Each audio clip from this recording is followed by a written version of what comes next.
Hello, I'm Bill Williams. I'm an investigative journalist, and I want to thank Prescott E-News for the opportunity to bring this information to you today.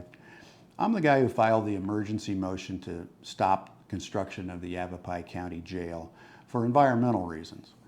I'm awaiting the hearing, and I'll let you know when that's going to happen. I declared it an emergency for two reasons. One is that an environmental engineer who was hired by the county found 13 or more different pollutants on the site. And number two, their own environmental engineer told the county to clean it up before they begin construction, but they went right into bulldozing. The previous owner had a lot of stuff that was left over after he moved out. Some things were cleaned up while he was there, in particular underground storage tanks.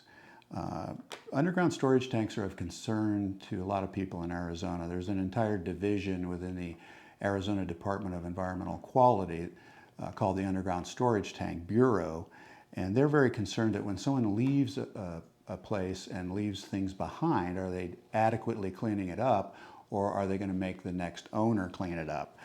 Some of the phrases used by the county's own environmental assessment engineer was that there are aromatic hydrocarbons on site and that they should consider soil vapor survey or extraction. That's where you figure out that there's stuff under the soil. You know that vapors might be coming up, but you want to do it in an environmentally correct and an engineering correct way to get those aromatic hydrocarbons out of there.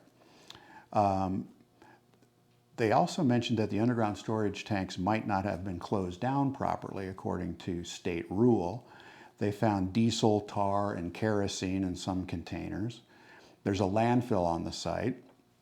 That's the big three-tiered hill off to the west side of the property, which is near the corner of Highway 89 and Prescott Lakes Parkway. They also said, we have discovered that there are tires, landscape materials mixed with debris that should be removed properly and disposed of properly. They said groundwater samples should be taken from the two wells on the site and then properly abandon the two wells. They found a septic system on the site. A trash pit is there in addition to a landfill. They also say, and when I say they, this is in the environmental engineers language. The county went out and hired Speedy and Associates from Phoenix to do this assessment, and they issued a 360-page finding. So they said, depending on severity of these things, sampling and analytical testing should be done. They also said determine things about the structures and the draining conditions. So apparently there were structures that were left on the site, possibly bulldozed, possibly taken away, but we don't know if it was done properly. Why is this important? Well, because the county doesn't know what all is out there, and the engineer is recommending for them to do a phase 2 because the title of this report is phase 1. They also said something, avoid disturbing vegetation through the end of the bird nesting season, which is August 31st. But wouldn't you know, they began bulldozing on the 24th, a full 7 days before the birds were done nesting. Now, they also make it a point that the land drains towards Granite Creek, and that is a riparian area, and those of you that hike and kayak down there near Watson Lake, you know how it works.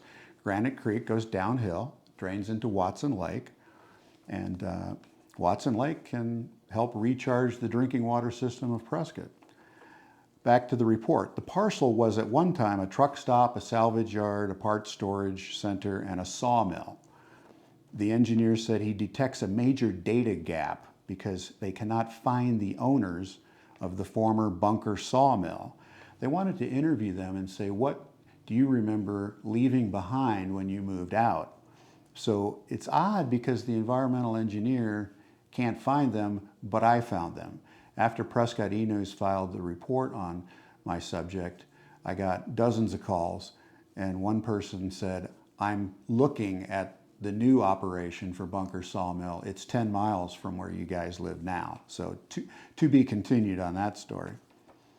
The Bunker family received a $2.1 million check authorized by former County Supervisor Carol Springer.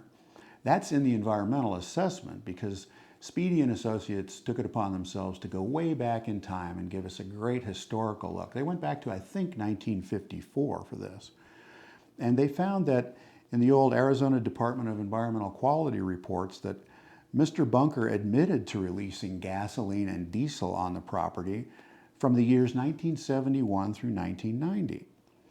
They also mention VOCs, which stands for volatile organic compounds, that were detected in soil samples.